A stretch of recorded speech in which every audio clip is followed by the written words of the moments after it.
I'm Bill Bullard with RCAF USA, the voice of the independent cattle producer in the United States of America. Well, when we think about food trade, many think bananas, and that's because Americans eat a lot of bananas. But the U.S. climate isn't suitable for growing bananas, and only small volumes are grown in Florida and Hawaii. Now, this means if we want to eat bananas, we have to import them, and we do. The U.S. is the largest importer of bananas from countries like Ecuador and Costa Rica.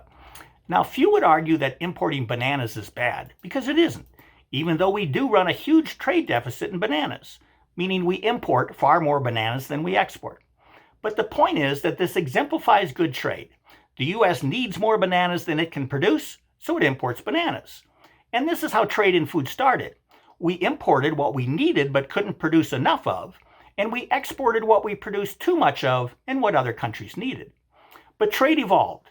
Soon the government recognized the power of its consumer market and began using food trade for political and socioeconomic reasons. Now, jumping to beef. We opened our market up to imported beef from developing countries, and we did this under the theory that by giving access to our consumer market, those developing countries would produce and sell more beef, and the profits would improve their social and economic standing. But then food trade evolved even further. Multinational corporations soon realized that if they set up exporting platforms in the developing countries the United States was trying to help by giving them access to the U.S. consumer market, then their corporate profits would soar. And they did. And as multinational corporations exerted their dominance over both trade and politics, food trade evolved once again into a free trade model, meaning food trade is now essentially deregulated, and multinational corporations, for the most part, are free to choose what and where they import and export. So U.S. food trade evolved from achieving the wants and needs of Americans to achieving the government's social and economic goals, and now it's to feed the multinational corporate tigers' insatiable appetite for skyrocketing shareholder profits. And this highlights an important truth. The pendulum is swung too far, and we must now restore balance to our U.S. trade policies. Now, unsurprisingly, those multinational corporations that fueled our evolution of free trade are fighting like tigers to hold on to their gravy train of corporate profits. So let's look at the trade in cattle and beef. Now, unlike for bananas, the U.S. climate is well suited for raising cattle. And unlike bananas, the U.S. could produce enough beef to feed America's appetite for beef. But like bananas, it doesn't. So why doesn't the U.S. cattle industry produce enough beef to satisfy America's beef appetite while it yet exports over 10% of its annual production abroad? Now, the key is profitability.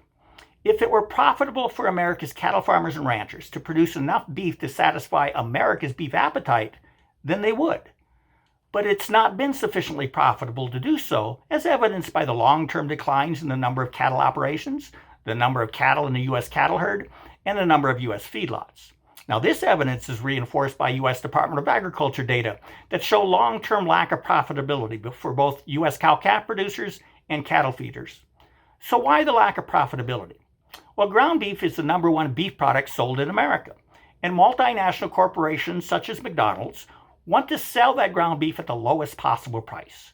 And the way to do that is to source the lean processing beef from wherever they can get it the cheapest, say from Australia, New Zealand, Costa Rica, or elsewhere.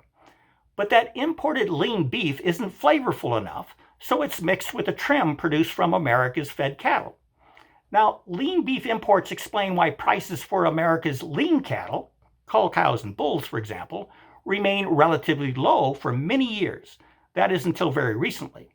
And they remain low even while the overall demand for beef has remained very strong. So the reason the U.S. continually underproduces for the U.S. market is because our free trade policy enables multinational corporations to substitute domestic beef with imported beef, and this helps keep the price of domestic cattle too low to trigger an appreciable increase in domestic cattle production. Consumers don't even know this, so they can't help reverse our unnecessary but growing dependency on imported cattle and beef. Why?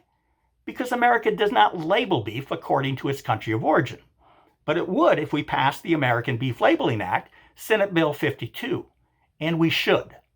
So let's keep importing the bananas we need, but let's begin labeling our beef so we can watch American ingenuity, entrepreneurialism, and nationalism combine to strengthen America's food security.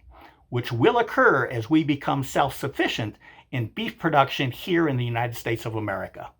With that, have a productive week. Thank you and goodbye.